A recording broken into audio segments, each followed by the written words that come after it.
I'm not exactly sure what it is either, to be honest. It's called LARPing, and we're going to find out more about it together. Stop right there!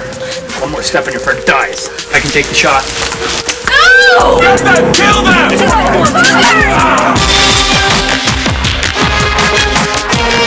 He's a good stand-up kind of man. He'll do what he needs to do to get the job done and help people. I told you! Counselor's daughter. She's been kidnapped. My character is basically an information sponge. Come with me, we'll go after the necromancer, bring him to justice. Roas has a very big need to try to improve the world he lives in. Paris, Jasmine, and Robert are avid LARPers, that is, live-action role-players with a group called Underworld in southern Ontario. The Underworld LARP is a fantasy medieval role-playing game that allows the participants to spend their weekends in a whole other world. Everyone LARPs. I've been doing this for almost 15 years now. I've seen everyone, every aspect of society has come and played. If you were thinking of bringing Grandma to roleplay, you may want to steer clear of the Underworld, as their storylines tend to be darker and more sinister than other LARP groups. We like to push buttons, and we find that we can't do that with a fantasy setting. We'd like to inject a lot of horror into that because it's so much easier to get those emotions projected out of the characters because of it. I look forward to getting scared out of me. Oh God, look at their eyes! It really gets the adrenaline pumping. It's a really good release. It's a way to get away from everything. I don't have to worry about my bills.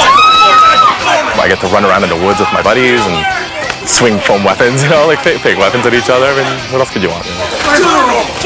I'm exploring character growth. I'm getting to act. Valgar, take my daughter and keep her safe. Though there is a diverse range and complexity to organized LARPs, most, like Underworld, follow the same basic premise. Players create a character bound to set rules, and then organizers write a basic storyline for these characters to follow.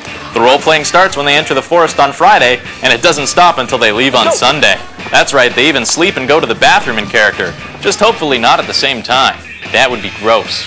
It's really player-driven. The more costuming that we have, the more they'll be able to stay in character. And the more they can stay in character, the more real it'll be. I feel, you know, how my character would feel sometimes. Like I can get scared here. I've been scared in the woods, you know, worried that, you know, some monsters are going to come get me. You are your character. You eat in character, everything. And that is probably the most challenging thing. I find it really challenging not to be able to touch my face. And you want to make everything look realistic. And when you have smeared makeup, you don't look as realistic.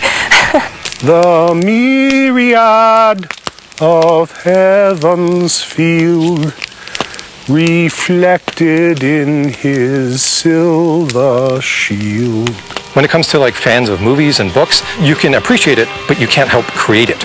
And that is what appeals to so many people and makes it so addictive, is that they actually have a say in what their own character's destiny is. Meeting a lot of cool people and getting out of the city and just having some fun. That's the main thing. It's a little healthier than playing video games all weekend. And it's fun. It's so much fun. You've probably never tried something like this. You know, it's going to be a new experience for you. So you have to get over the fact that, you know, you're going to be running around the woods, possibly dressed up like an elf. If you can get over that fact, you'll have the best time of your life. Here they come again!